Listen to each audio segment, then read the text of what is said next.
I remember I was on a call with a guy and he's like, oh, like we're getting ready to leave. He didn't even offer the customer anything. He's like, I'm like, dude, they're not going to offer him anything. He's like, oh, they're not going to buy anything. I was like, do you mind if I go in there and offer him something? He's like, dude, go ahead. I don't give a fuck. Like kind of laughing at me. And I go in and I sold like a couple $1,000s worth of shit. I come back out. I'm like, hey, I sold this. He's like, dude, what the fuck? I already told dispatch we're leaving. We got our next call. I'm like, I sold $2,000 fucking dollars. Like, you can kind of make hundreds of dollars off of that. Like, why? Like, what do you mean? He was all pissed at me. I'm like, this is my competition. You guys are fucked. And I remember yelling at him. I was like, you just leave me here. I'll take the commission, right? He's like, whoa, go. And like, he fucking bitched about it. And sure enough, got my truck very first month in the field. I ended up winning Airtime 500, number one in the country. So I beat everybody in my company and ended up beating everybody in the entire country my very first month.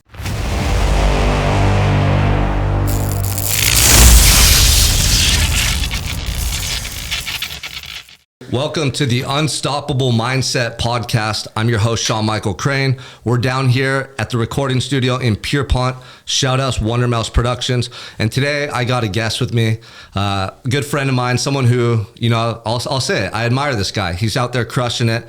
And I'm excited to share Victor Rancour being in the studio today and his story. So welcome, Victor. Hey, Sean, thanks for having me on, man. I'm excited. I've been, obviously we've been talking back and forth about getting on the podcast and obviously you guys are blowing up right now too. So, kind of getting us together. I'm excited. I'm excited to call you a friend and I'm excited to share my story and hopefully I can motivate some other people to do some cool shit. Absolutely, man. So Victor and I first connected probably about 6 months ago. I actually saw him when he was on Bradley's podcast. And I was like, who's this guy? I'd never seen his face before. Started kind of following him a little bit on IG and Facebook. And I noticed he was watching my stuff too. And at that time, I would just be out in the morning, like running and yelling in my phone, right? Just super fired up before I hurt my knee, just, on a good one. And we started connecting. We started talking in social media. He was like, what are you on, dude? What are you doing? Right? Who are you? And so from there, we just built a relationship, man. And before we get into it, I want Victor to share a story. But you guys, like, if you have a business or you have a message or you want to do something in this world, you better be seen on social media. Like, the only reason Victor's here today is because he saw me on social media, I saw him, and we had a lot of common interests, right? We're both driven individuals, both family men, both business owners. So get your face on social media, share your message, stop being a pussy. Okay, that's the message. But let's get right into it because Victor's not a pussy. This guy's crushing it. I want to know all about you, dude. I want to know, first of all, where did you grow up and what was like your childhood like? Because I haven't really, I know a lot about you, but I want to really like use this to get to know you more. So. Yeah, man. So, I grew up in Huntington Beach. Well, I guess Westminster, California. And when you're from Westminster, California, you say you're from Huntington Beach. So that's where I grew up. Me and my brother's in the studio here today, Michael. We grew up middle class, man. We grew up in a decent neighborhood, middle class neighborhood. Grew up, we didn't really have a bunch of wants and needs growing up. Like we were pretty, like, we weren't rich, but our parents always took care of us, made sure we had everything we needed. And, growing up in the 90s, a little bit different than it is today, man. Obviously, we were more like latchkey kids. So, parents work all day. Both of our parents work. So we'd go to school, come home, cause a fucking ruckus in the neighborhood.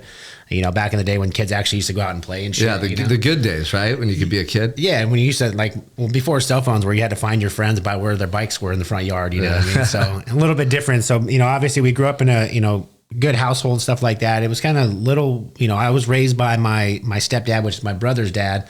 My biological dad went to prison when my mom was pregnant with me. So he did 10 years in prison.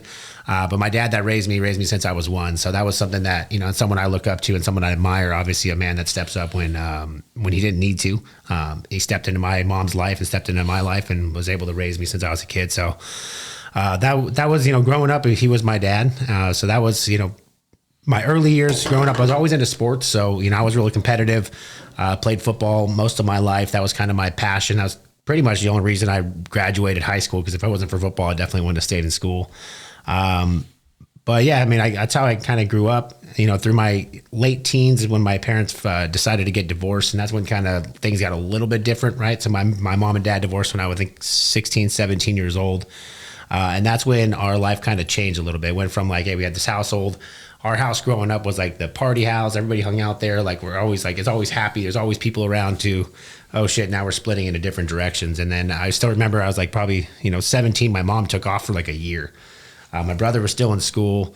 And she took off for a year and she just left us his house. And that's kind of when we started partying a lot more. We started having people over, and, you know, kind of changing the direction of where I was going. So I went from like more focused on school and stuff like that and football to, hey, now we're the party house. And, but that's how I created a lot of my relationships. Like I look back now and everyone's like, well, you do anything different? I was like, no. I was like, all that partying, all the stuff that I did in my, you know, late teens, early 20s is kind of where I am today. I got me where I'm at today because I created a lot of relationships with people that have now bought stuff from me or become clients of mine or whatever it is, or got me into places that I am now.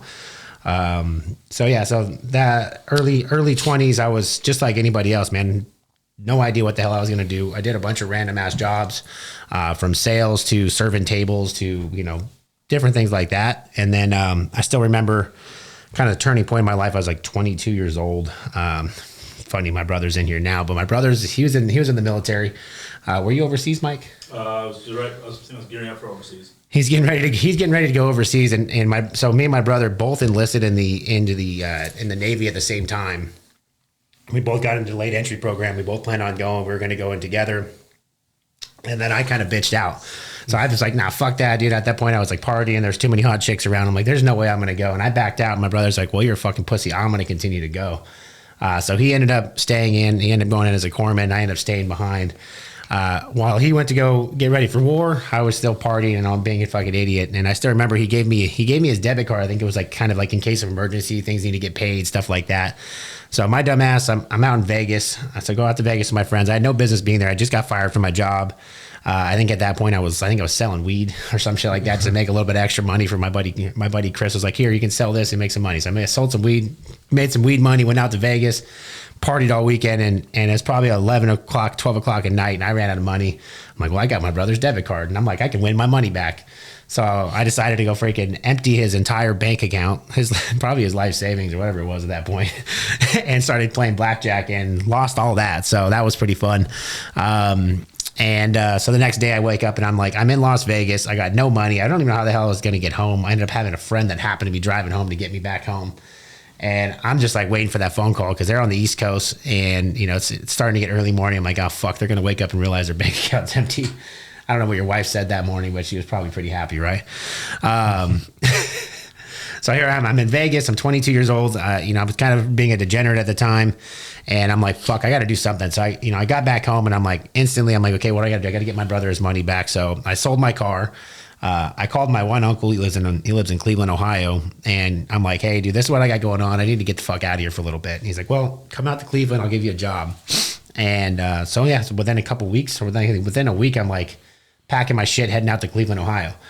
And gave my brother his money back. So I kind of got all my debts cleared and went out there. And I thought like, well, okay, I'll get away. I want to get away from my friends. My friends are the idiots. Well, it wasn't my friends that were the idiots. It was me that was the idiot because I went to Ohio and I found myself in the same situation.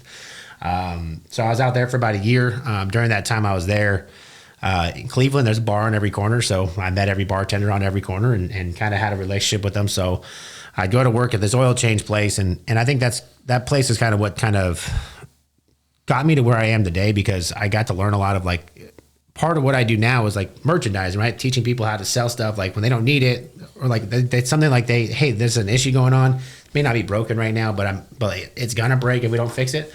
Well, it's the same concept in oil change places. If you ever go to like a Jiffy Lube or any of those fast lube places, they're always like, hey, your transmission fluid's going bad or your battery's going bad or whatever it is. It might be good still, but it's going bad.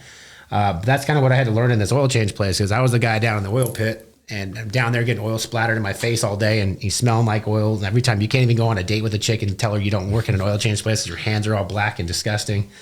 So I remember being down in the oil pit and the only way to get out of the pit was to learn how to sell stuff. So I was down there and I'd listen to these guys all day and I'm like, fuck, these guys suck. So I still remember I went up to my manager. I said, hey, look, let me come up top. He's like, okay, well, you know, if you suck at it, then we're going to put you back in the oil pit. I'm like, well, I'm not going to suck at it. I promise you. So I worked at the place called Lube Stop, and we were the 32nd worst store in the entire company out of 32. So I remember they put me up top, and I started figuring out a way to communicate because I'd listen to the guys and hear what they said to customers, and customers are always saying no to them. So I'm like, okay, well, let me figure this out. Well, I ended up turning the 32nd worst store into the number one store within a month and a half. So in sales. So we started selling like crazy. And that's kind of where I was like, oh shit, I'm good at communicating. I'm good at getting people to do what I want. So I ended up moving up there and becoming manager. And then they're about to give me my own store. But at that point, I'm like, dude, I cannot live in Cleveland anymore. And I don't know if you guys ever been to Cleveland, but it's pretty much gray skies, like 9 months out of the year, 10 months out of the year. There's a reason why it's a suicide capital of the U.S. Because it's just, dude, it's sad. Like there was a bridge I'd have to go by every day that was known as Suicide Bridge. That's where everybody just went there to jump off. And I just wanted to get back to California. I mean, growing up by the beach and going out to Cleveland is a whole different world, and obviously being away from friends and family and all that stuff. So that was in 2013, 2012. I decided to finally move back home. Moved back home, didn't really have any goals or aspirations. I just knew I wanted to be home. So I remember my mom, I called my mom, like, hey, I want to come home. She's like, well, this girl in my office has a room for rent. So I'm like, cool. Well, set me up with a room. Like, I'll figure it out. It's like $400 bucks a month, $500 bucks a month, whatever it was. Right. So I moved back home and I go to check out the place for the first day. And I showed up, knocked on the door, and there's a girl in booty shorts, and that ended up being my wife, I guess. So we ended up being together for the next 12 years. I didn't really stay in that room very long. So we moved into that room. That's when I moved back to California. At that point, like I said, I had no direction. I was just trying to find any job. I ended up being a busboy at like TGI Fridays. There's TGI Fridays. I ended up being a busboy at TGI Fridays, working my way up to be a server there. But I knew I wanted to get out of that because I didn't want to do the hours sucked, right? Because you're always working nights and weekends, stuff like that. And you can't really hang out with your chick when you're working nights every night and every freaking weekend. So a friend of mine said, hey, I got this job, and as doing it's called loan modifications. So you teach people, or you know, people that are struggling, they can't make their loan payments. This is in like 2013, I think. They can't make their loan payments. Well, there was a program we could set them up and help them like get back into good standing with their mortgage lender, because at that point the houses weren't worth that much, right? So the houses weren't worth that much, so the bank didn't want to foreclose. They'd rather work with you and figure out a new payment. So I started working at this place, and it was more like I would field the calls that came in, I would scrub them, and I'd hand them off to the sales team. And that's I was like the middleman. Well, I had created a process that when I answered the phone, I knew exactly the questions to ask, and I created this process myself on the questions to ask and how to get these people interested. And by the time I passed them off, they were ready to buy. So same thing. I was listening to the sales guys. I'm like, dude, these are making a shit ton of money off my back. Like I'm setting everything up. They're already laid up leads. So I went to the manager there and I said, hey, let me have an opportunity to be one of the salespeople. So I just started doing sales on that, and I quickly became the number one sales guy in that. So people would call in. They're in desperation mode, but I was able to get people that have never met me, never met me in person, just talk to me on the phone, were sending me $20,000, $30,000 checks, right? Just sending them in the mail, and I would get 10 to 15% of those, and I was making good money doing it. That was all fun until one day the FBI decided to raid that building, and because we were selling it on the front end, but fulfillment on the back end wasn't doing anything. So next thing I know, the office is shut down. There's freaking, they're coming in, they're raiding the place, and I'm like, okay, well now I got to find a new fucking job. So that was I think 2014, like maybe end of 2013, 2014, something like that. At that point, my girl's like, well, my stepdad does construction, and he said he needs somebody. So I'm like, cool. Well, I don't know shit about construction, but like I've always kind of wanted to get into the trade and learn a little bit about construction. And he was a general contractor. So he's like, hey, I'll give you a job. But I was making like $150 a day or $100 a day. So like it wasn't shit, right? $100, or I think it was maybe $150 cash a day. I started working with him almost as a laborer, right? Like I didn't know anything about construction. I didn't know how to build shit. I just, figure it out. And I kind of fell in love with it. So we went from, we started doing, framing work, masonry stuff, pretty much anything. So we'd build like custom outdoor barbecues and all kinds of cool shit. And I was like, man, I think I'm going to be a general contractor. And and he was like, dude, you're picking up on the stuff really quick. So he was like teaching me, even though he was a dick. So I got to understand like what kind of boss I didn't want to be, because he just kind of talked shit and belittled me every day. Which in hindsight, I still remember when I started doing shit the wrong way. I'm like, he'll still hear him yelling in my ear, and I'm like, oh, don't do it that way. Like, when you start something, you don't start in the middle of it. Like, you'd be like, dude, you start from the fucking beginning, work your way over. And I could hear him yelling in my head because I would start in the middle or something or whatever it was. So I started doing that for, a little over a year. But the one thing that I did notice was that, dude, this guy's body was beat up. Like, he was run down. He was only 48 years old or 45 years old or something like that. And his whole body was just beat up. His knees, his arms, everything was kind of beat up. And I knew I didn't want to be like that. So we're working together one day. We're working on this house and we're building this outdoor fire pit. And I needed a buddy to come in and be a laborer, like someone to help us. So that day, we think we were moving concrete or something. So my buddy Dylan came to work with us one day, and halfway through the day, he's like, well, I got to take off today. I got an interview for this company. I found it on Craigslist. They're going to pay me $60,000 a year. They're going to give me my own work truck, and they're going to teach me how to do HVAC. And I had no idea what the hell HVAC stood for. And I still remember telling him, like, okay, well, let us know when you need work, right? Like that sounds like some bullshit, especially if it's off Craigslist. Never didn't see him again, right? Didn't see him again for a while. And this is going into 2015. I decided to have a Super Bowl party. So there's the year that the Seahawks are playing playing Patriots. Yeah, playing the Patriots, the one where they should have ran the damn ball into the end zone. They didn't. So I had a Super Bowl party in my house, and I invited Dylan over. And I started talking to him, and he's like, dude, this job's going really good, blah, blah, blah. He's like, I'm making more money than I thought. And he literally, just like Wolf of Wall Street, he showed me his paycheck. And I'm like, dude, if your dumbass can make that much money, I can make it, right? So within a week, I had an interview with them. This is in February 2015. Go to the interview. They wanted to make me a installer, though, instead of a technician or a sales guy. And they wanted to make me an installer because my background was more like a construction worker, right? And so I had to kind of beg them to let me to be a technician. And March 3rd, 2015 is when I got into HVAC. I didn't know what the hell HVAC stood for. I didn't know what they did. Didn't know what the job entailed. I honestly didn't know shit. But the company was a company called Service Champions in Southern California. And they trained me. So they put us through a training course. And I remember at that time I was broke as you could fucking possibly be. I was driving a 92 Honda Accord. Fucking window didn't work. The car I don't even think was registered. And I still remember driving to the interview in the rain, like rain fucking splattering me in the face and shit. And then during training, I was like, they're only paying us minimum wage. So I'm getting minimum wage, trying to show up every day. I got a 5-month-old baby at home. And I'm just like trying to get my way through it. But the only thing that pushed me through is they showed me the pay plan. Like I think day one, they just like, hey, this is how you guys get paid, blah, blah, blah. And I was like, I called my girl. I was like, you're never going to have to work another day in your life once I'm done with this fucking training. She's like, what do you mean? I'm like, they're going to pay me this much money to do this shit? It's way too easy. So I just, during training, I still remember stealing cup of noodles out of the break room, like living off a dollar menu, shit like that, just to like be able to survive. Went through that, but I already knew, like the guy, I remember being in the training and the guy's like, well, how much money do you think you're going to make, when you get out? I was like, I need to make $300 a day. Cause I knew that made me $100,000 a year. And he's like, well, that's going to take a little while. I was like, no, it's not. I was like, you guys show me the pay plan. If I can make that much money, I'll do it. And I still remember, like, before you got your own truck, they would make you do ride-alongs with people. And I'd be riding with these technicians, and it's always the top guys you're riding with because they want you to be like them. And I remember riding with these guys, and I'm like, this is my fucking competition. These guys are fucked. Like, they're fucked. I'm going to fucking, like, it was a sales company, right? So it's like, it's competition. Whoever did the best got the best call. So I remember I was on a call with a guy, and he's like, oh, like, we're getting ready to leave. He didn't even offer the customer anything. He's like, I'm like, dude, they're not going to offer him anything. He's like, oh, they're not going to buy anything. I was like, do you mind if I go in there and offer him something? He's like, dude, go ahead. I don't give a fuck. Like, kind of laughing at me. And I go in and I sold like a couple $1,000s worth of shit. I come back out. I'm like, hey, I sold this. He's like, dude, what the fuck? I already told dispatch we're leaving. We got our next call. I'm like, I sold $2,000 fucking dollars. Like, you're going to make hundreds of dollars off of that. Like, why? Like, what do you mean? He was all pissed at me. I'm like, this is my competition. You guys are fucked. And I remember yelling at him. I was like, you just leave me here. I'll take the commission, right? He's like, oh, go. And like, he fucking bitched about it.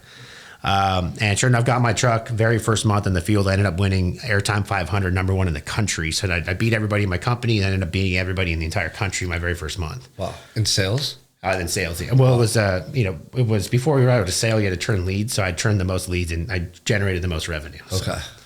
So that was my very first month in the field. And I kind of just got addicted to it. Like well, it's kind of funny. The first week in the field, you're not allowed to make money.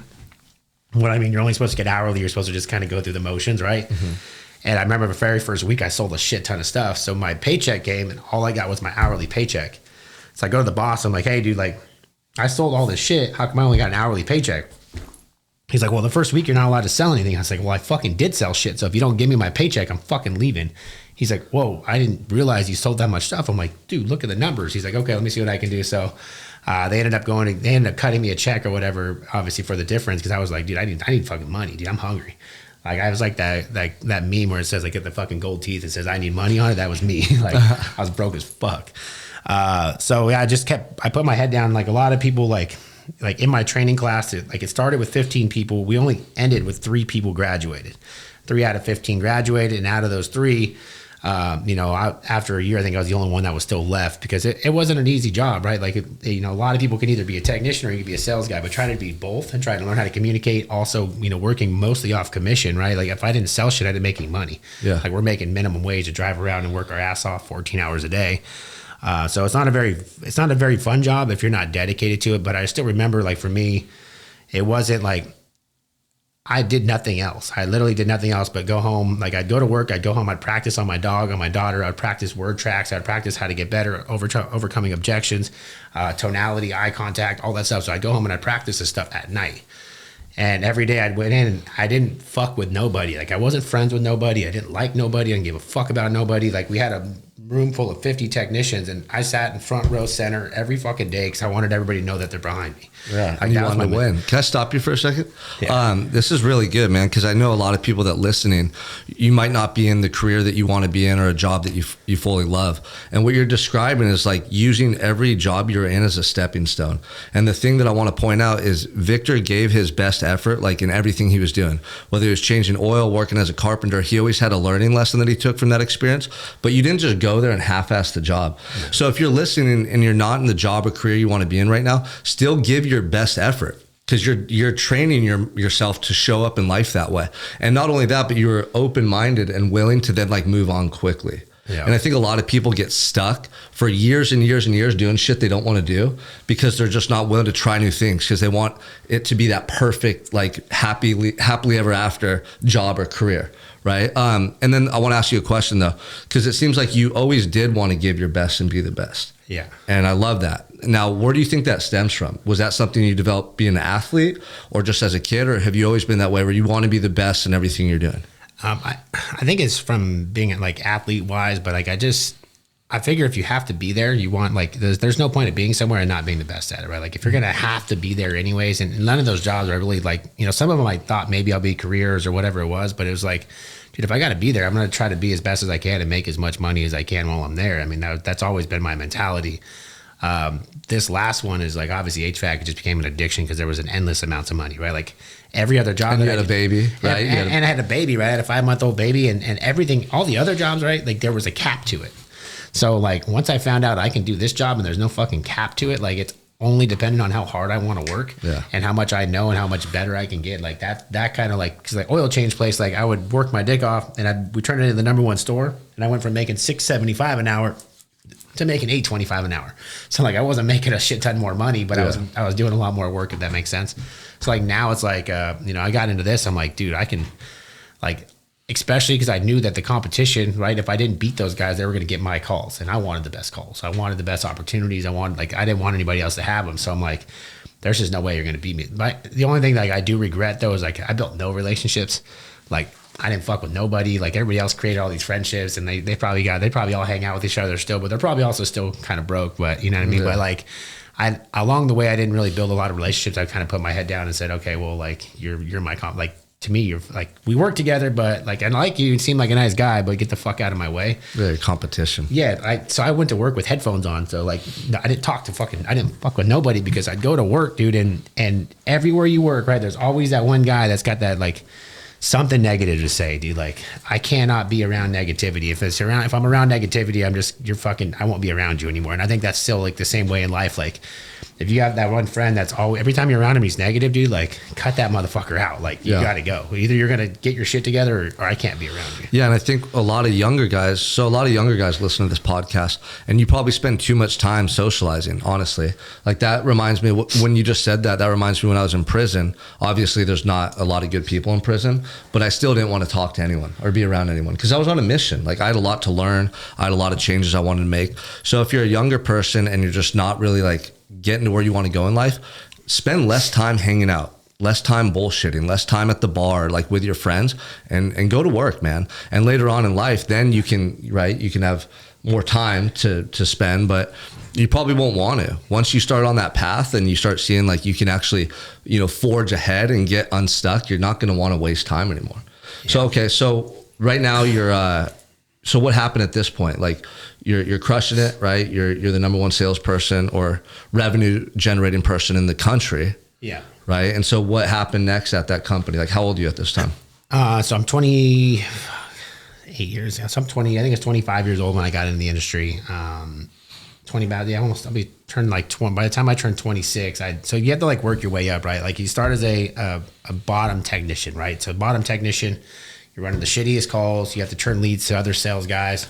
And I knew that like for me, there was like levels to it, right? So like my very first month in the field, I beat like there's 3 levels of being a technician. I beat every technician on every level.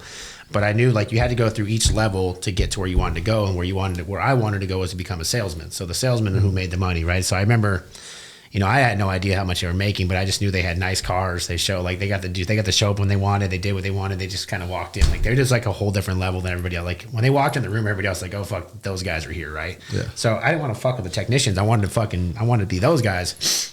So in the company you had to hit a certain numbers 2 months in a row before you got to the next level. Well, they made the numbers like really difficult to hit, but if you hit those metrics, they had to move you up. There was no questions asked. So I just went after that. Like those are my metrics I had to hit every month. So I hit it my very first month, hit it my second month, and I'm like, hey, you got to promote me. They're like, dude, we can't promote you after 2 months. Like you have like, now I'm like you gave me this thing and you made me sign it that for me to get promoted, I got to do this. I fucking did it.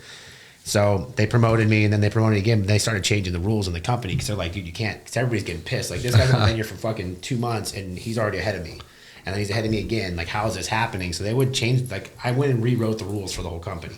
They even had a bonus plan. So their bonus plan, you had to hit like there were 7 different metrics that you got bonused off, and each one of them had a little kicker to it. So if you hit like 3 of them, you got a kicker. 4 of them kicker. No one ever hit more than 3 of them, and I hit all 7 of them one month. And I remember I was a technician, and I got like a $9,000 bonus. And they're like, dude, we can't pay $9,000 fucking bonuses like the technician. So like they had to change in the bonus plan. They had to change everything. So I was making more money because I was the lower tech. The threshold was smaller, right? Yeah. So they had a lower threshold for your bonus. Well, I was crushing the top tech. So like I'm hitting the same numbers as the top techs. I'm on the low tech bonus, and I'm just fucking just raking in money. I'm like, dude, actually, I'm like, don't even promote me. Just leave me right here. I was making more money than them because if I did the same numbers with those guys, I would make less money. Yeah. But the goal wasn't to make as much money. It was to get to where I needed to go as fast as I could. So I got promoted faster than anybody else had ever been promoted in the company. And then when I got to sales, I still remember my very first day because like you had to like go through like a gauntlet for them to allow you to sell. Like you had to go through different things. You had to go through all these practices and trainings and all this shit. And I'm a sponge. Like if you tell me something right now, like most people have to hear it 10 times before they actually implement it. Like if you told me one thing right now that's going to make me better, I'm going to implement it today. I don't fucking wait on it. Like I always believe in R&D, right? So like figure out who the best people are doing it and then rob and duplicate it and just take it. Like once you learn something, and when you go to like a conference, you go to training, you go whatever it is, if you hear someone talk about it, that knowledge becomes yours if you accept it. Mm-hmm. But it's not theirs anymore. They taught it to you. You own it. You paid for that fucking conference. That's your shit now. And that's how I was. I was a sponge. Every room I was in, I'm like, okay, I like that. I like that. I like that. So every meeting, I always told myself to take 2 things out of each meeting that I was gonna be able to implement that day, and they would become mine. So that's what I did. That's how I got moving so fast. Is I would just take shit, I'd implement it, and they're like, "How'd you do that?" I'm like, "Well, I just heard fucking Brad say that earlier, and I just used that shit, right?" Yeah. So moved up to the company, and then they finally got into sales. And I remember the first day, they're like, "Hey, you're allowed to sell today." And I'm like, okay, I got to fucking sell some shit today. And I remember the first 3 calls were just dog shit. I'm like, fuck, I got to fucking sell something. And I remember I was getting ready to head home, and I had this guy, I had a trainee with me, and I'm pissed. Dude. I'm like, I can't believe I didn't fucking sell anything. And my first day, they're letting me sell. I didn't sell shit. The dispatcher calls me. It's like 6 o'clock at night. And I'm like already on the way home. Though. She's like, hey, we got this call, blah, blah, blah. The units are broken over here. Do you want to go to it? I'm like, yeah, give me the fucking call. I'm like, the trainee was pissed. He's like, dude, I'm ready to go home. I'm like, we ain't going home today, dude. I'm fucking selling something. They gave me a shot today. So I went to this call, and it was, I still remember it wasn't a very nice house. It was like all the things that you would negatively think in your head, like, this isn't a good call. But I'm like, I don't give a fuck. They're talking about how they don't have money. They don't have all the shit. And I'm like, God damn it. What am I going to do here? And I fucking ended up spending 3 hours there. And there was this program that would allow people that didn't have great credit to use their equity in their house to pay for stuff. I've never used the program. I don't know how to run through. I've never actually done the application process. But I'm like, I'm not fucking leaving until I figure this out. And so I ended up spending like 3.5 hours, something like that. And I ended up selling it for $40,000, and I had to go through this whole program that I've never used before. Wow. And the technician's like, dude, what the fuck? Like, how did you make that? How did you make this happen? I was like, dude, I don't give a shit how, like, I'm going to make it happen. So my very first sale ever was $40,000, and I made like 14% off that. So like, I still remember, I'm like, holy shit, like, this is going to be fucking great. So, sold that. And then ever after that, I just started fucking continuously beating people that were been there forever. They've been there for 10, 15 years, some of the guys. And I just kept beating them every month. They're like, dude, what the fuck is going on? That was in 2017. So after 2000, from January 1st to when I left the company in November 2017, I had won 7 out of 10 months. I had won number one in the country as a sales guy. And the months that I didn't win, it was when I was on vacation. But so we ended up winning all that, and I remember coming out of that summer, they decided they were going to change the pay plan.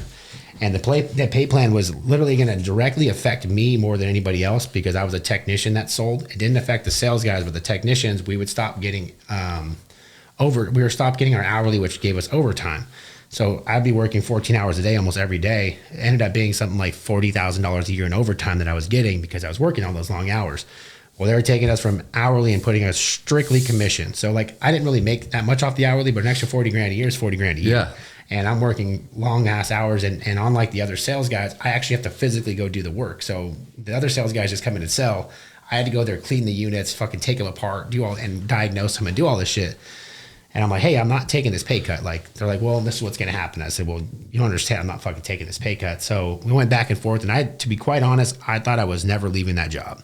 I thought I would still be there to this day. Like I said, I thought it was my career. I thought that's where I was going to be at. But my buddy of mine had just left it, went to another company down the street, and he says, hey, the owner wants to meet with you. I was like, cool, let's go to breakfast. So I go to breakfast with this guy. I never met him before. Breakfast went good. He's like, hey, do you want to go check out our office? I'm like, cool, I'll go check out the office. So I've only worked at one place. I don't know what the other companies are like. I didn't know. I thought every company was kind of the same, right? Like there's, one to the other is not any different. But the company that I was at was probably the best company. They're still one of the best companies, the most organized companies in the entire industry. Like they do everything the right way, very meticulous. They have everything. So I go to this new building. It's a little bit different, but it's still had the same feel, right? Went through a meeting with everybody, met his staff, and they had they brought me into this meeting room. They started talking about all their goals and plans and aspirations and stuff. And when I went to go leave there,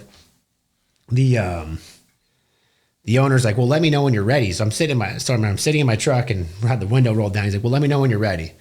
I was like, well, you never made me an offer, right? Like, how the fuck am I going to be ready? I don't know what you're offering me, So he's like, how about this? He's like, call your wife, pack your bags. I'm going to fly you guys to Hawaii. And this is like two days before my wife's birthday. So I'm like, cool. But I had 2 young babies. My daughter was, I think 3 years old. My son was just born. He's only probably like 5 months old or something like that. And he's like, yeah, go pack your bags. I'm going to fly you to Hawaii. Well, he had a house out there. So I'm like, cool. I've never been to fucking Hawaii, right? Like I didn't grow up with a bunch of money. I never been on a fancy vacation. So I called her. I'm like, hey, we're going to Hawaii. So I called my company. I was like, hey, I'm taking my vacation. So head out there. Flies me out first class. I've never flown first class in my life. I've never been to Hawaii. So got me and my whole family. We get out there. And when we get to the island, he's like, here's my Range Rover. You guys can use the Range Rover while you're here. And then he put us in a presidential suite on the North Shore of Kauai. So literally, I'm like, what the fuck? I never been I think when I got home was the funniest part. So I get home that night and I'm telling my wife, this guy wants to fly us out. And she's like, so an older, fat, white guy, rich guy wants to fly you to an island. That sounds pretty fucking weird, right? Like, what the fuck kind of gay shit you got to do out there? But so we flew out. We flew out there. We were out there for a week, and it was pretty dope. Like, obviously, while out there, he's wine and dining us. We're eating freaking room service and whatever we wanted, right? And when we're there, he's like, look, this is what I want to do. He's like, I live in Hawaii. I want you to go back to California. He paid me a big signing bonus. Gave me a bunch of cash and said, here, I'm pretty much giving you keys to the business. Wow. So when I went back, quit my job, which was still like a weird day. Like I still remember going in there, quitting, thinking like, fuck, I can't believe I'm quitting my favorite job I've ever had. Right. Yeah. So I remember I was on a call with a guy and he's like, oh, we're getting ready to leave. He didn't even offer the customer anything. He's like, I'm like, dude, they're not going to offer him anything. He's like, oh, they're not going to buy anything. I was like, do you mind if I go in there and offer him something? He's like, dude, go ahead. I don't give a fuck. Like kind of laughing at me. And I go in and I sold like a couple $1,000s worth of shit. I come back out. I'm like, hey, I sold this. He's like, dude, what the fuck? I already told dispatch we're leaving. We got our next call. I'm like, I sold $2,000 fucking dollars. Like, you're going to make hundreds of dollars off of that. Like, why? Like, what do you mean? He was all pissed at me. I'm like, this is my competition. You guys are fucked. And I remember yelling at him. I was like, you just leave me here. I'll take the commission, right? He's like, oh, go and like fucking bitched about it. And sure enough, got my truck very first month in the field. I ended up winning Airtime 500, #1 in the country. So I beat everybody in my company and I ended up beating everybody in the entire country my very first month. I quit the job and I go started this new company and really quickly I realized that it wasn't like the other one. Like it wasn't as organized, didn't have the structure, didn't have all those things in place. But even though it appeared to be organized, as it appeared to be the same, but it was when you started peeling back the onion, it was completely different. Mm-hmm.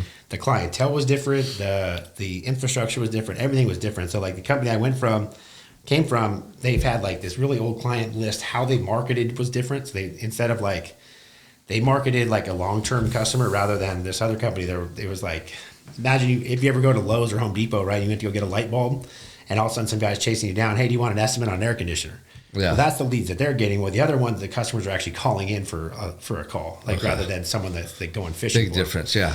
So there's a reason why that when my company I was at, the top sales guys, every time they would leave, they'd always come back because it was so much more difficult to go sell at these other places than the place they were at. Mm-hmm. So obviously I knew I wasn't going back because that's the last thing I'm going to do is I just don't go backwards in life much. So I was like, okay, I got to figure it out. So at this point, I'm the service manager, I'm the sales manager, I'm kind of the general manager, and then I'd go out and I'd sell calls all day. So I'd get in the office, I was working Monday through Saturday, and I'd get every day I'd get there at 6:30 in the morning.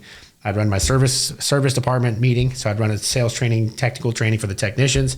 Then I'd run the sales meeting. Then we go into like management meetings. And then after that, I'd run until like 10 o'clock at night every day. Wow. So I was working really, really long days, but I was making good money doing it, right? So, but the cool thing is that because I left the other company where they only let you be one thing, you're only a sales guy, you're only this. Well, this one allowed me to see the insides and out of the business. So I got to see operations, I got to see sales, I got to see, obviously, like the implementation side and also like the install side. So I got to see everything from beginning to end on how the business ran. I was there for about 9 months. A couple months before I left there, my brother actually started as a technician. And this was kind of like the turning point is when I found out like how they were treating the technicians.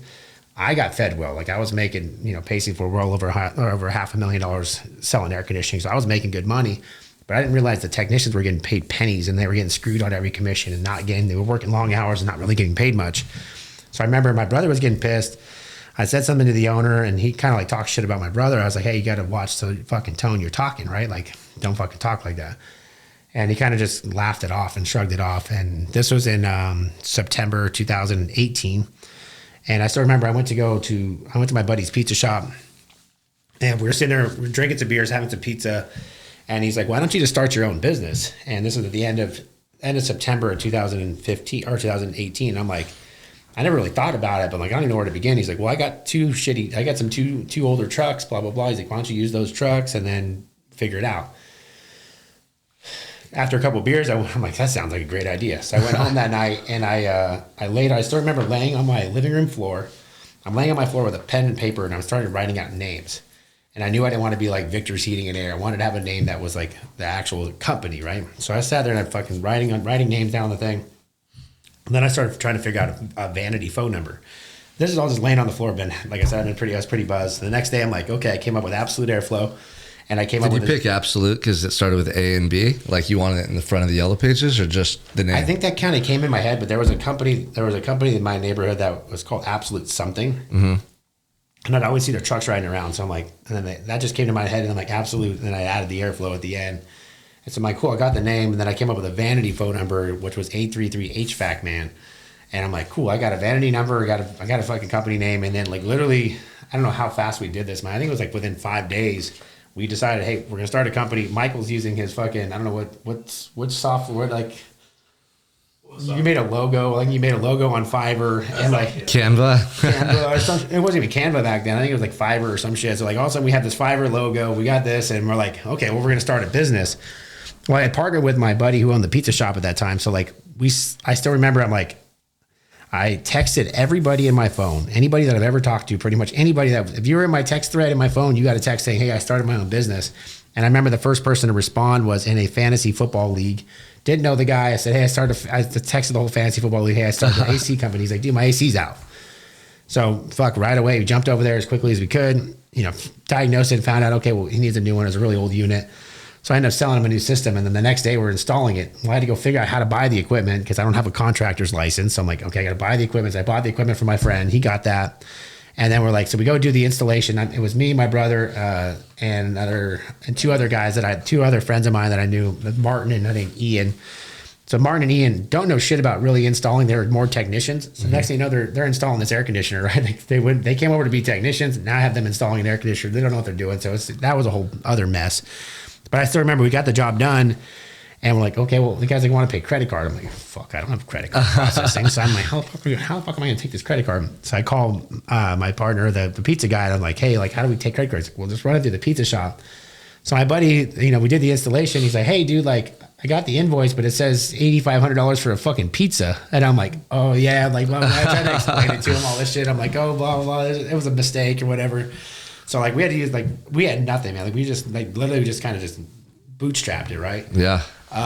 So that day, like, I quit my job. Now all of a sudden we got an AC company, and we're just trying to figure shit out. And we're operating. We didn't have an office. We're operating out of my buddy's pizza shop parking lot. So we met there every day at 6 a.m. in the parking lot, and then we started just growing from there. Wow.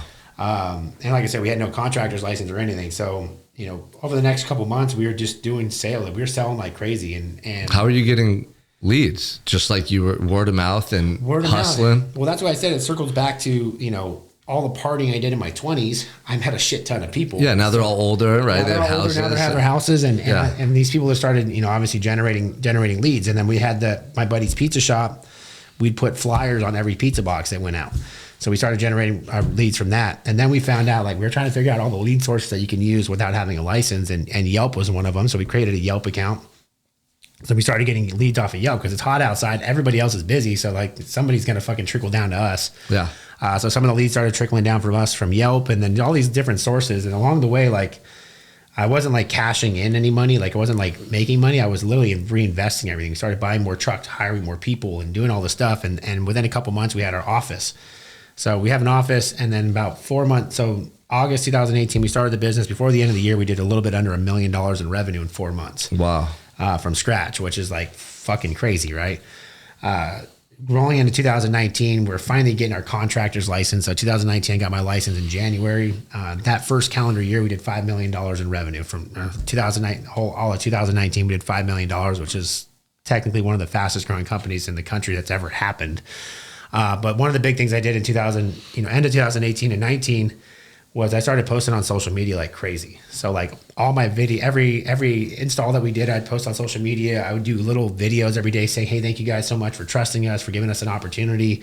I would do Facebook Lives. I would do whatever I could to get the word out there. And that's kind of what started spreading everything. And I didn't really think that it was going to spread into what it is now, but it did. But it started, like, my community started following me. People on Facebook, they started following the journey, and they kept getting involved in it. So they felt like they were part of my business growth. Yeah. You were building a tribe. Yeah, building a tribe. And I didn't really realize what I was doing. I was just trying to get free advertising, right? Yeah. So like, how can I get in front of people for free? Well, I got Facebook.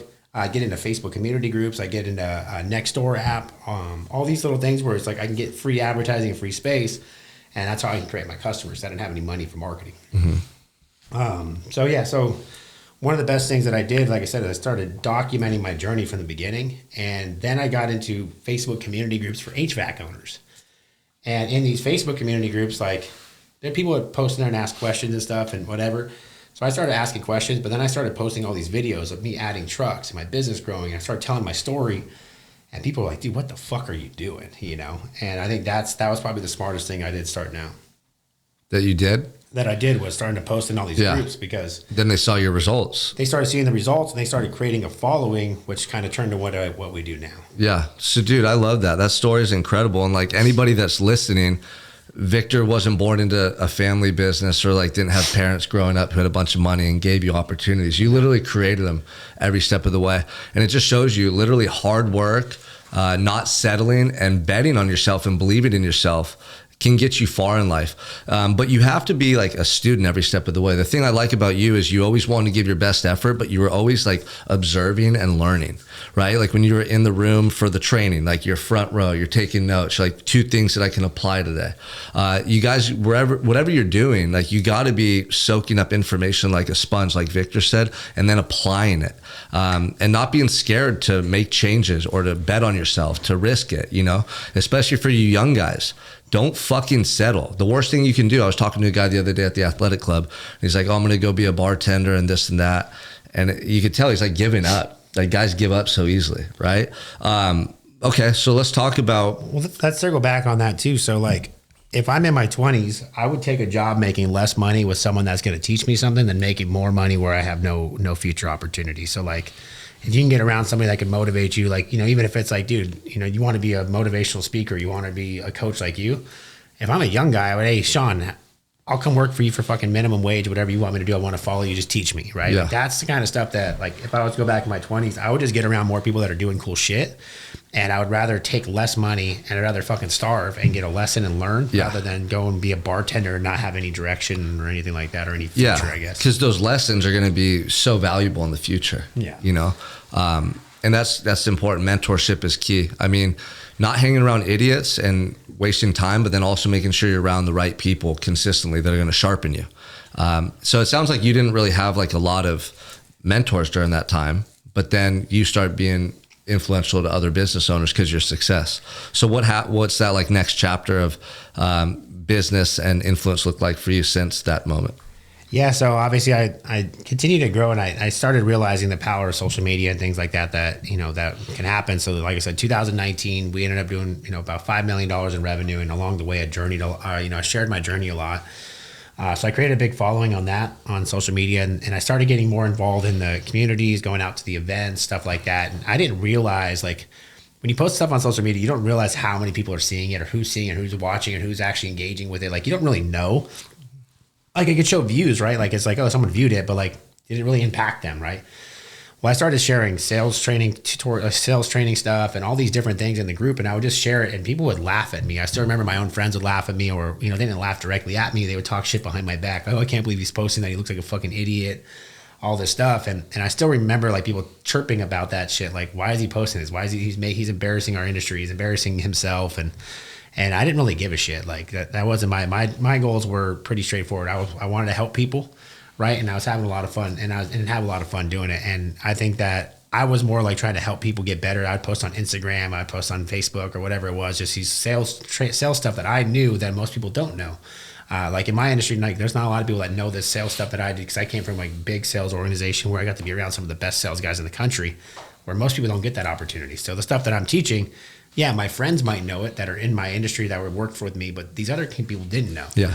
And so I'd post all these videos and get made fun of and stuff. And heading into 2020, my social media following had grown pretty big. And I remember I went out to this training in Dallas. And my buddy Jamie's like, hey, come out. There's this business owners training. Well, in 2019, like as good as I was doing $5 million. I didn't know shit about business at all. Like all I knew was how to sell shit. I know how to sell it and how to get it installed, but I have no idea anything about business, the KPIs, the numbers. I didn't know anything about operations. I was just kind of winging everything. So I'm like, cool, I'll go to this business training. It was called Burn the Ships in Dallas. And so my buddy invited me out there. I went out there last minute. I invited another guy that followed. He lived in Utah. He followed my story. He started his business around the same time. I invited him out there and said, hey, come to this thing. We never met each other before. So we ended up going out to Dallas. We're there for a couple of days. We go through this training, and that training really kind of changed my idea on like, oh, I'm not a sales guy anymore. I got to start running a business. So they got to teach me a lot of stuff. But while I was there, I met this guy, Garrett, and he started his business in Utah around the same time. And his only marketing was Facebook. And he was showing me how he's generating all these leads for really cheap off of like Facebook ads. And that was back before Facebook changed their algorithms and all that shit. So it was like, you can get leads for like $5 to $10 for a lead. Wow. Where everything else, Google's like $200 a lead. Yeah. So he's showing me this. I'm like, well, can you do that for my company? So I got back from Dallas and he started doing it for my company and generating a bunch of leads. And I'm like, dude, you give me cheap leads, I'm going to convert that shit. Right. Yeah. And so I started talking like, can we do this for other contractors? So I'm like, I got a big following. He's like, yeah, I can do it. So in 2020, this right before COVID really hit, we launched a marketing agency, which was called Service Hero. So we launched Service Hero, and within a month or 2 months, we had 100 customers, paying us, a couple $1,000s a month. So like all of a sudden we created a whole new business, and I'm like, dude, social media is fucking powerful. I don't even know these fucking people. I just started this marketing company. There's plenty of other marketing companies on the planet. I bet you there's no other marketing company that's got hundreds of customers within a month, right? Mm-hmm. I'm like, oh shit, like I got onto something here. So we started this marketing company in 2020. And during COVID, we were like generating leads where nobody else can generate leads. So like we created this big following on that. Well, what we found was like we can generate all the leads in the world, but most of these companies don't know how to fucking convert them. They didn't know how to sell them. Yeah. So, during, 2020, I'm like, man, like I really got to do something where I can start teaching people how to sell these leads. Cause my guys are converting them. Like, how come everybody else is complaining the leads suck? So, kept spinning on that, kind of thinking about it, but was like, we grew this marketing company in 2020. My business during COVID, like everybody else, like I still remember the first day COVID hit, and like my business is only 16 months old at this time, and most companies were like that young failed during COVID because obviously you run out of money or the wheels stopped. Like all of a sudden, COVID hit, my phone stopped ringing. I had to lay off my employees. I'm answering my own phones. I'm running my own calls. I went backwards, right? Yeah. And, thank God we got through it, and HVAC or any home services were essential businesses. So we got to keep operating while everybody else was stuck at home. Mm-hmm. So during 2020, most people got like the best years that they've ever had in home services because guess what?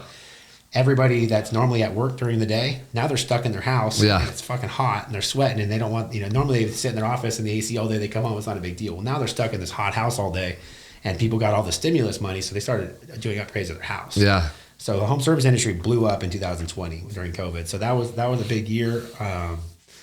And so rolling out of 2020, we had another record year. I think we did $5 million our first year. We did like a little bit under 14 million year two, which is fucking crazy.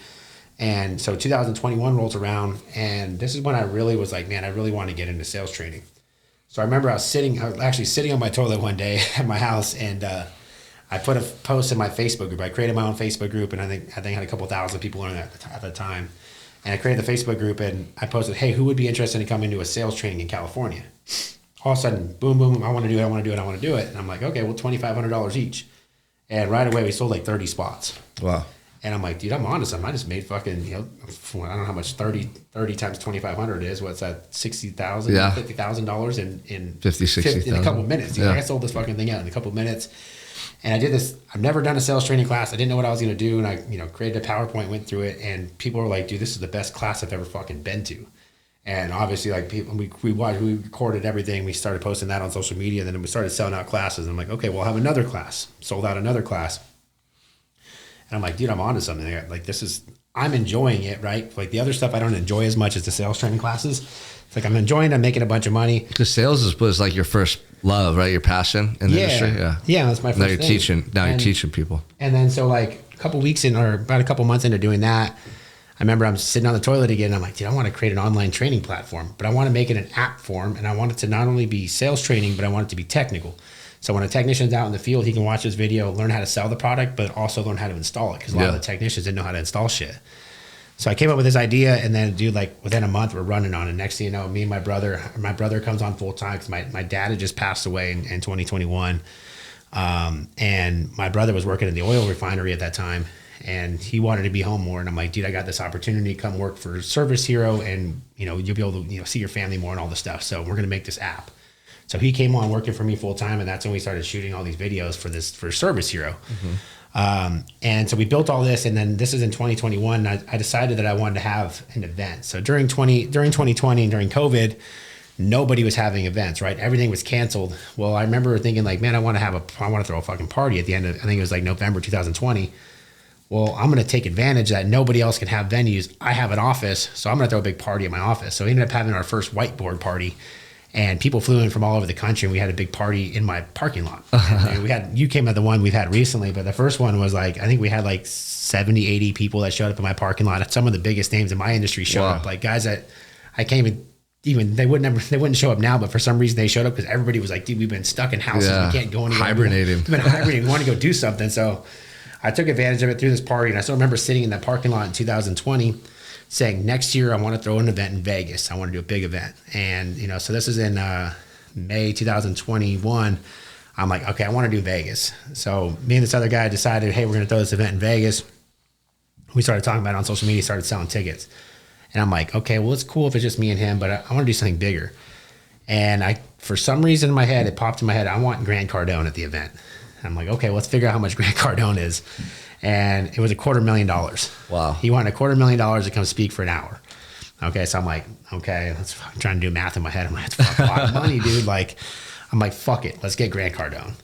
And the second, I obviously didn't realize the impact of that and like what it was going to mean. But when I did that, everybody wanted to be involved. Like, oh shit, I want to be part of this. Like all of a sudden, all these other speakers and all these other people came in. So originally it was just me doing sales training in Vegas, and me and this other guy doing sales training in Vegas. And now all of a sudden we have 8 speakers and then 10 speakers. Now we have a whole freaking lineup of speakers. And now so all of a sudden people all over the place are talking about it. Like, how the fuck did he pull this off? And I got Grant Cardone posting videos and talking about the event and shit. So I really kind of hyped it up.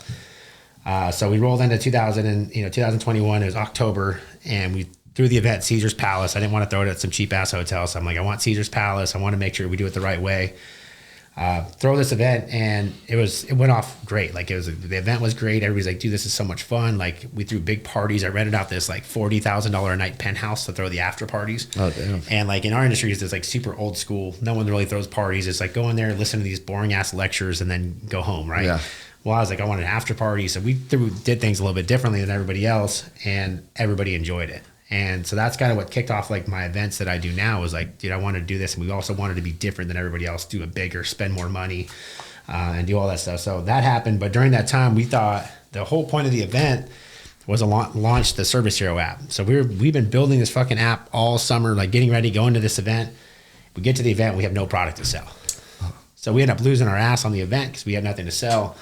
And I think we launched the app like a month after the event, which obviously is a big bust. It just wasn't ready. It just wasn't ready. So we went to all these different app developers, and this guy said it's going to get done. We went through thousands of fucking meetings with these app guys, and they couldn't get it done. And then my partner, like last minute, pivoted to this other app thing, and we ended up getting it launched, after the event, which sucked. But at the end of the day, it is what it is. So we launched the app, and it was a huge success. Like as far as like monetary success was terrible. So if you ever launch a product, just don't launch it at a low ticket. Doesn't really work. So we launched it at like $49 per user. Well, everybody was sharing users and watching the videos, and no one was like, So we ended up, taking this thing that should have been worth hundreds of thousands of millions of dollars, and we're giving it to them for fucking $50. And then they'd only stay on for a month. And the next thing you know, we have, there's no money made on it. So we had to go through different trial and error on how we wanted to go to business. Like at first I wanted to be like, hey, this is the training platform for everybody. I want to make it affordable so everybody can have their staff on it. Yeah. People are assholes. So people use you. People aren't going to pay. They're going to try to pay as little as possible. So we figured that out pretty quick and tried to pivot and try to learn the business and kept growing it. But like we'd created something that I didn't realize how many people it was going to impact. So like, even now, like a buddy of mine the other day said, this guy came in with his resume, and on his resume, it said, I went to trade school, I went to this. And then it said Service Hero Academy member. Nice. And I was like, dude, that's kind of fucking cool. Like people put that as their resume, is like, there's a training that I've been through. So that in 2021 we launched the app. App took off, but heading into 2022, because of how we pitched it, and the reason why we came out with a low price offer was because my partner, that's how he wanted to pitch it. He wanted to use the app as a feeder for the marketing company, when it should have been the marketing company should have fed the app. The app should have been the baby, right? Yeah. And we wanted a low price offer. All of a sudden we'll get a bunch of companies and we'll sell the marketing. Well, the marketing didn't go very well. So when we go into 2022, me and him were kind of at each other's throats. Like I wanted to take this business in a different direction. I wanted to be business training. I wanted to be sales training. I wanted to be technical training. And I wanted to create this whole big training platform. He wanted to do less. He wanted to really shrink the business down. He only wanted to do just the app and no in-person training and stuff like that. And also he knows nothing about training. So he's making money. Every time I do training, he's making half my money. So it created this big animosity.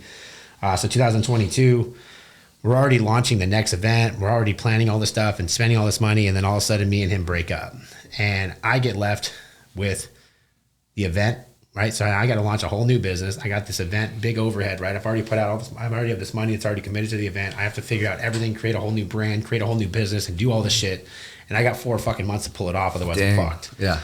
And so I tried to keep my head down and do that. So it was me, my brother, my partner, Michelle, and I think one other guy. We launched what we ended up calling it Service Rocket, was what it originally was. Mm-hmm. So we launched Service Rocket. We started growing this thing, and it's stressful as shit. 'Cause I'm like, dude, I got a gun to my head. I got to come up with all this money. I got to make all this while I'm still running my AC business at the same time.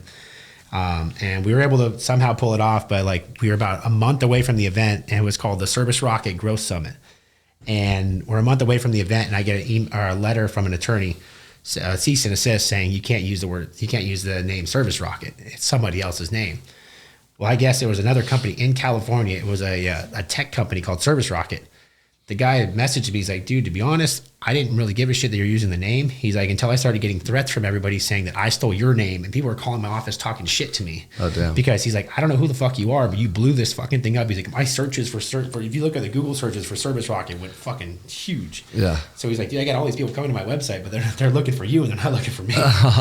So, we're heading into this event. I'm already stressed out. Like, starting a new business is stressful. Then putting this overhead of this big event, like I think we spent over like $1.3 million on this event in Vegas, and trying to figure all this stuff out at the same time. And then now we have to change our name again. Yeah. So we went through. We end up sticking with Profit Rocket. But during that time, we're building our online training platform because we had to rebuild everything. We're adding business coaching. We're adding all these other things into it, all these other elements.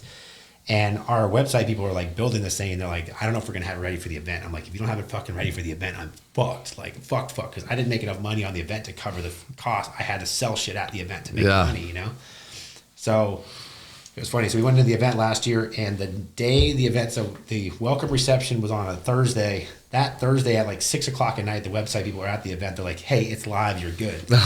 We've never fucking seen it. Like, we've never been in it. We never operated in it. My sales guys have never seen it. So, like, we got to sell a product that we've never seen or even used or even know if it works, right? And so, thank God we got it launched. My guys kind of figured it out a little bit, but we couldn't really get anybody live until the next week. So, at the event, we're selling the package for $15,000, but we've never even seen any of it. Yeah. And I think so we launched that, and the event went off great. Like, we had some amazing speakers. We had Andy Elliott, Brad Lee, Ed Milet. We had a Run DMC DJ in the after parties. We rented out these badass venues, and it was a great event. And the platform launched successfully. I think we sold like $600,000 of the platform within a couple days. Wow. So yeah. Okay, so the events are awesome, right? You get a lot of like publicity, a lot of exposure, the growth in your business. But I just kind of want to recap some of the stuff we talked about because, I was just telling you earlier, like, I've utilized a lot of the same strategies in my growth as what I hear you sharing with me, as far as like get yourself around people you can learn from, use each, chapter of your life as a stepping stone to the next one.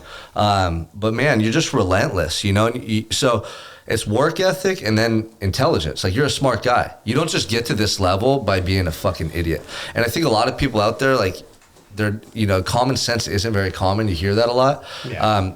Your trajectory, though, has been really awesome to hear about. So where do you get all these ideas? Is it just getting feedback from people, from your environment, like posting on social media and seeing a need that people have as far as creating the app, creating these different trainings, creating the event? Like, was that your idea, or did someone else tell you should do that? No, I mean, it came from me, man. That's so, the event stuff I enjoyed a lot just because, like, I like being around parties. Like, my whole life growing up was like, my house was the party house. Like, it was just like, I've always been around entertaining. I get a really big high out of like entertaining people and having the spotlight on me, I guess. So instead of like, I never really thought about getting on other people's stages, but I built my own stage, and now it's like, okay, well, now I'm at the point where I get people to come, like, people want to be on my stage. And I think that kind of stuff it gets me excited, and I enjoy it. I think that's more ego driven, like, as a, if you really look about it, like, I think that it stems back from like when I was like early childhood stuff, like really wanted to fit in type of deal. So like now it's like I use that to, drive my ego or feed my ego and stuff. So I don't know. I wanted the events. I didn't know anybody having events like that. So I just kind of came up with the idea and made it happen. So yeah, and it's crazy to go from like what do you call it? Whiteboard party? Yeah, we had a whiteboard party. And then you had fucking the next year Ed Milet. No, right? The next year I had... Grant Cardone. And then the next year you had Ed Milet, Bradley, Andy Elliott. But I like what you were sharing a second ago, because you're like, basically, I wanted to be liked by people, or it fed my ego. And for all you listening, like, what Victor's talking about is a life by design. Like, you don't necessarily have to change who you are. What you want to do is create a life that serves you. You know what I mean? So you get attention, you wanted attention, right? You wanted to be the best, so now you're the best. Like, you guys listening, you can create a life by design. Like, I'm in the process of doing it. I've done it, right? You know where I come from. You hear Victor's story coming from just working odd jobs and then becoming a business owner. And now we're going to share about his most recent results. So let's get into that. But before we do, anyone listening, don't think you have to have your life all figured out. Don't try to think too far ahead. You want to have the vision, but just master each step. Like, where you're at today, be your best, whether it's at home with your family, working a job that you might not necessarily love, but be your best, because you're going to develop yourself or skill sets that will serve you later on when you do get those bigger opportunities or when the moments come that you've been waiting for. And that's what you've described, man, in your journey. So let's talk about this year's event. Let's talk about Absolute Airflow and kind of this next chapter that you're entering. Yes, I mean, keep in mind, obviously, along the story, I mean, I started my business in 2018, and while I'm doing all this other stuff, the training, the events, and all the stuff, I'm still growing a business, not a small business either. Like, this is one of the fastest, it was the fastest growing company in the country for the home service space, and I'm doing this along the way, and like anything in life, right? Like, if you got multiple spinning plates, you can none of them are really going to grow like they should, right? And I've kind of known for probably over 2 years now, like, my passion wasn't that business. Like, Absolute Airflow was like the stepping stone. Like, that's where it pushed me to where I want to go. It allowed me to get and do the things that I wanted to do, but like, it was never my passion. Like, running a day-to-day business, dealing with, obviously, like, as of today, there's like 100, I think it's 100 and something employees or whatever it is. And dealing with that day to day was never something that I really wanted to do, but I did it because I was good at it. I was always good at getting people to believe in me and follow me. Like, I'm almost like a pastor more than anything else. Like, anytime you find a good business, you'll find a guy that people want to follow. And I think I was really good at selling the vision and selling the goals and selling all the stuff on the business. But like, dude, like, the day to day, I didn't fucking like it. I fucking hated it. Didn't want to be there. And it just kind of wore on me the last couple of years, because like, my real passion was doing the other stuff, the training and traveling and doing all these other things. But I kept trying to like act like it wasn't a problem. Like, I can do both. And I kept hiring different people and putting different people in managed positions and then firing, and always just like, it felt like it was a constant revolving door as far as the management side. Because I just never put my focus into it, right? But like, it's crazy. I didn't put my 100% focus in it, but it just kept growing. Like, we did, $20-some million last year, and I wasn't even really there. Like, I was kind of partially there, partially not, like, off and on. It wasn't really that involved in the business, and it was growing because of me, because obviously I created my social media following, and then all these people wanted to come work there, and we kept hiring people and doing all this stuff, but like, it just wasn't my passion. So I've realized after the last couple of years, but I kept trying to push forward, because I thought like I felt like my entire existence was tied to that business, right? Like, if I sold my business, if I got out of that business, that I wouldn't be who I am, which obviously in hindsight, we'll talk a little bit more about it now, where it's actually, I think it's almost enhanced what I do now by exiting the business last week. But yeah, a lot of it, my everything, like, my whole existence was tied into this business, even though I fucking hated it. I hated showing up every day. I hated the employees that would complain all day. I would hate, like, because behind the scenes, people don't realize the stuff that you do as a business owner to keep that place going, right? How many lawsuits I'm in, how many people crashing cars, how much money it costs to run the business, how I'm paying people when sometimes some months we're not making money, but I have to still pay people. I got to make sure they're taken care of. I got to take care of their family. You got to think, like, I had 100 people working for me, but how many family members do they have? I'm feeding probably 500 people, maybe more, right? And probably more than that. Probably more. And you're taking more care of more. All these people are really dependent on you, and you got pressure on your head, and you got, obviously there's debt. There's things that go along with growing a big business and growing it fast, right? I started with 10 grand, and in 4.5 years, we did like 60 something million dollars in revenue in fucking 4.5 years. Wow. Okay, so I grew from nothing to like this big thing, and it's what I wanted from day one. But when I got it, it was like, dude, this is not what I want. I don't want to run this thing. It fucking sucks. But the other cool thing along the way, like, I met my business partner, Bill, and we just started acquiring other companies. So because people saw my success in Absolute, they wanted me to duplicate with them. So I started partnering with companies. So, I own equity in, I think, 13 other companies nationally in the home service space, and I help other contractors grow their businesses. And thank God, like, all of my partners have done really well, and they've been really beneficial partnerships. But like, I thought that Absolute was tied into everything that I was doing, and I didn't realize that it was literally killing me. Like, the stress was killing me. It was eating me up alive. It was day in and day out. I'm always fucking worried about everybody else but myself. And my passion is over here, but everything I could think about was here in this business, because it consumes you. When you got that many employees, that much money, I mean, imagine you watch your bank account. Say you have $2 million in the bank at 1 o'clock, and by the end of the day, you got fucking 300,000. Like, that's the kind of swings that you're dealing with when you're in that scale, because that's how much money can go in and out between purchasing and obviously accounts payable, receivable, and all this stuff. So it's always big swings, and you're watching the weather. You're watching because there's so like our industry is so weather dependent. If there's no weather, like people aren't calling for a fucking air conditioner, right? So we're always constantly, unlike most companies that would wait for the weather, I'm constantly outbounding customers, trying to get in front of customers, putting my people in front of people all the time, and that costs money, time, energy, and effort. So the last couple months, I realized I couldn't do both, right? Like it's like one of those things like my body's telling me to get this fucking cancer away from it because it's like for me that business was cancer. It wasn't allowing me to go where I wanted to go. So I decided a couple months ago, like, hey, it's time to cut it out. Like had a lot of discussions with friends and family, and they're like, dude, what are you doing, dude? Like you've aged a lot over the last 12 months. It got more stressful. So we decided about a couple months ago, probably 3-4 months ago, that we were going to sell it. Found the right partner, and then we had to go through the process of selling a business. And if you guys have ever sold a business, it is not like, hey, I like your business, here's some money. It's like, hey, I like your business, I'm going to sign this letter of intent, and then I'm going to fucking strip your whole business naked, and I'm going to fucking poke you and prod you and figure out every good, bad, and ugly thing about your business. And then I'm going to question you about everything. Like, dude, they were questioning me about fucking purchases in 2019 on a random Saturday.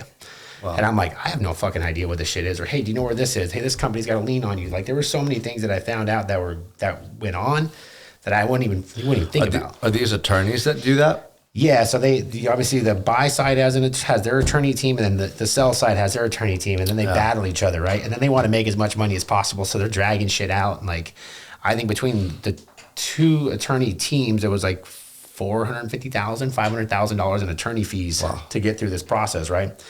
And then along the way, you can't tell anybody. You got to keep operating the business as is because they want to see what happens when your head's not in it. Because your head's not in it when you're selling. It's just not. So they want to see what happens to the business when your head's not in it. And thank God I had a business that I wasn't that involved in day to day. Like I had managers and all this stuff. But like along the way, like for 3 months straight, I didn't want to be there. And obviously it was very apparent that I didn't want to be there. And I have to be there dealing with this fucking shit. And for 3 months, I'm dealing with this while I'm like, even me and you talked to my dude, I can't even focus on anything right now. You're like, can you let's do this? I'm like, dude, my brain is fucking fried. Yeah. So we went through all the due diligence. It's called due diligence. What they do once you sign a letter of intent, then they go through due diligence, and then after the due diligence part is when they actually buy the business or whatever.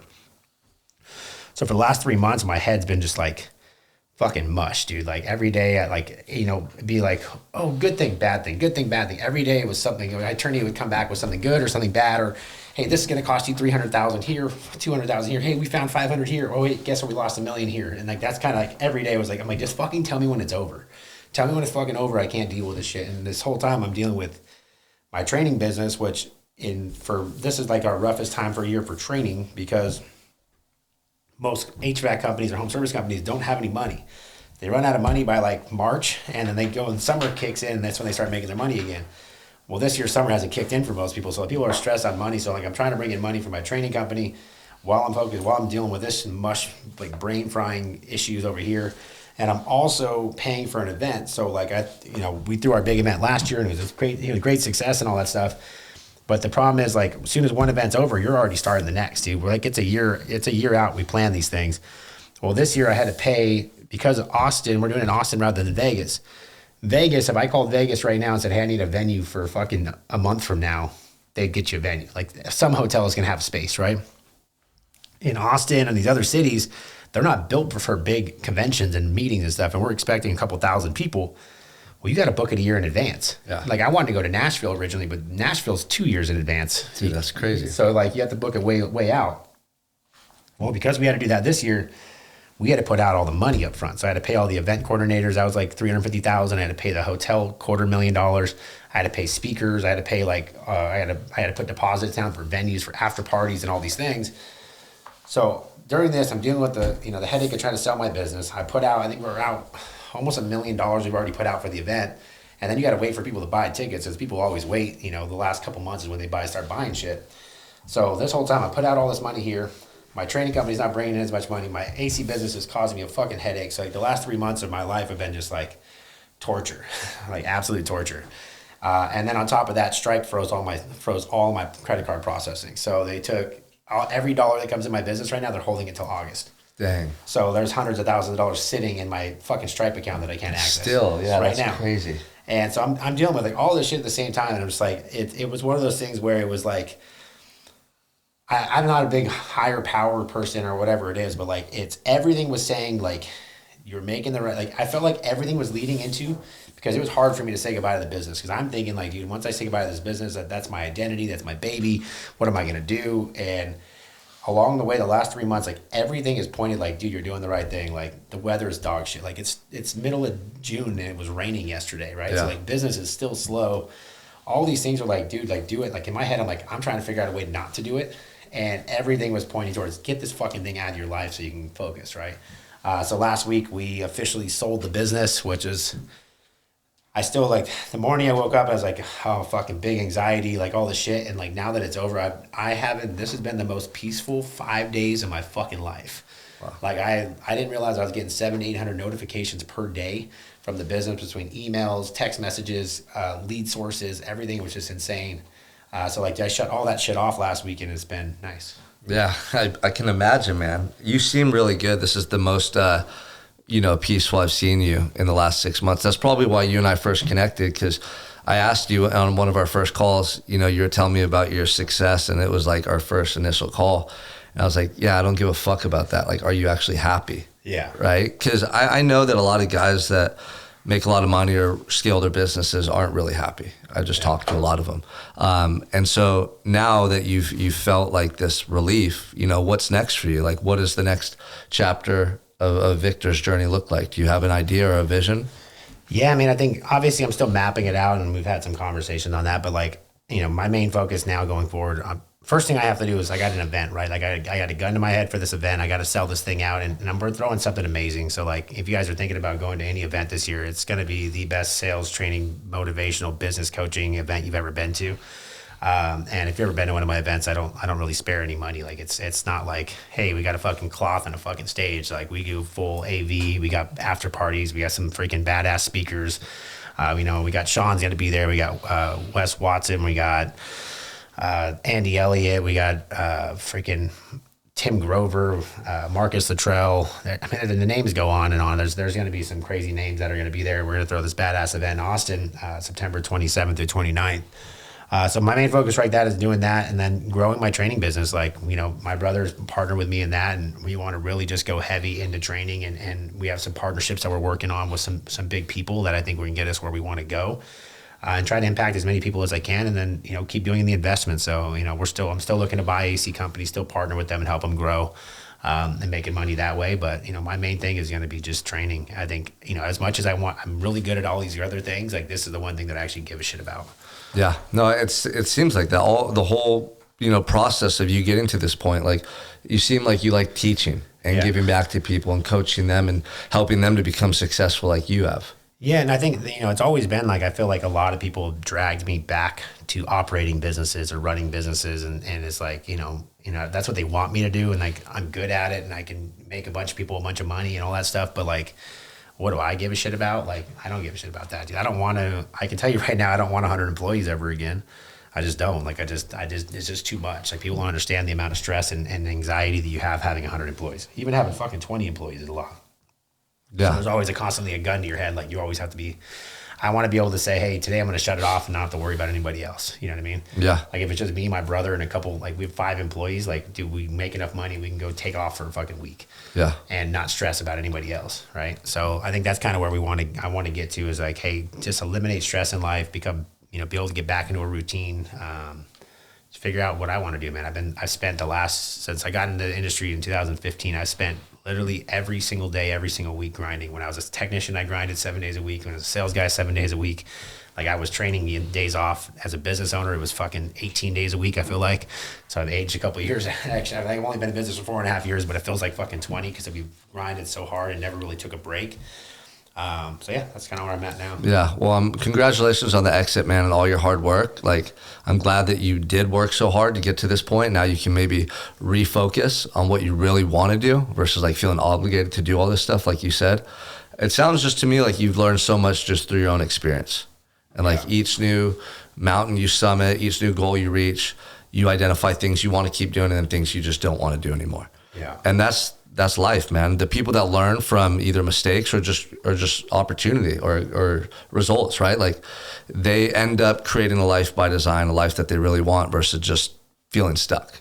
Dude, I think I've lived a lot of lives at this point. Like I've gone through a lot, and I've spent millions of dollars on an education. So like I'm learning, like the one thing I want to do like with my training is I want to cut down the learning curve for people. Like I had to go through a lot of hardships and trials and tribulations and all these things I had to go through and figure out on my own because I didn't have any guideline. Like we created our business blueprint to like give you a fucking blueprint to where you can get there faster, right? How do you condense time? So like the biggest thing for me and when I talk to these contractors or sales guys or whatever is how do we condense the time it takes you to learn it to be able to get where you want to go? Yeah. Right. And for me, if I would have had what I have in like my online training platform, if I had that when I started my business, I would have saved millions of dollars and I would have made millions and millions and millions and more dollars more quickly, and probably already exited for even more money faster. Right. Yeah. So I had to go through a lot of learning curves, a lot of ups and downs, a lot of like shit like that. And that's kind of where my passion is. Like, I don't want anybody to have to go through that. And I wore it like a fucking champ. Like you would never know I had problems, but like, dude, robbing Peter to pay Paul, fucking trying to make payroll. I mean, I remember borrowing an employee's credit card to buy equipment so I could make payroll that day. Things like this was like normal, but I never showed it, right? Like when you grow a business, to grow a business fast and big, it costs a lot of fucking money, And a lot of people don't realize like where that money comes from. Like, dude, we had to fucking sell every day. Like it was a gun to your head. If we weren't selling $100,000 a day, we weren't fucking going to make payroll that next week or whatever it was. So like, it was constantly always in a growth mode and always under the gun. And there's ways that, if I look back that we could do, like if I was to start again, like if I took what I knew now and I took my business blueprint and I started today, like it would have been like, I probably could have done the same amount of revenue and everything in 2 years. Wow. I could have been where I'm at today in 2 years. Wow. And so for the listeners, anybody that's in the HVAC space, what other trades or mainly HVAC? HVAC, plumbing, electrical. Okay. So where can they find you if they want to scale their business, if they want to learn these skills, if they want to be a part of your ecosystem? First one would be going to callprofitrocket.com, callprofitrocket.com, set up a demo and kind of show you what we have to offer. If you're looking for like the quickest, cheapest way, join my Facebook group, which is Profit Rocket Home Service Group.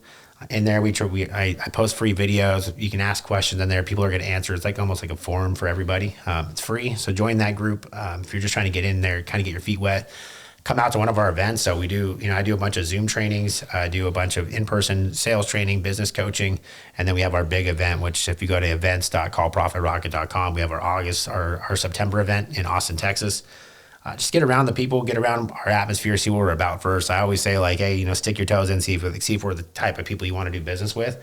Or, if you want to just go for it, like, we have hundreds of people on our business blueprint now that have changed their business and changed their lives over the last, we only launched it 9 months ago. So, in 9 months, people have, greatly, grown their businesses and been able to get where they want to go faster. Yeah. How many people do you have in there right now? I want to say it's 150, almost 200 people on there. Wow. Yeah. So I'll be posting all Victor's links in the description on this podcast, as well as on my social media.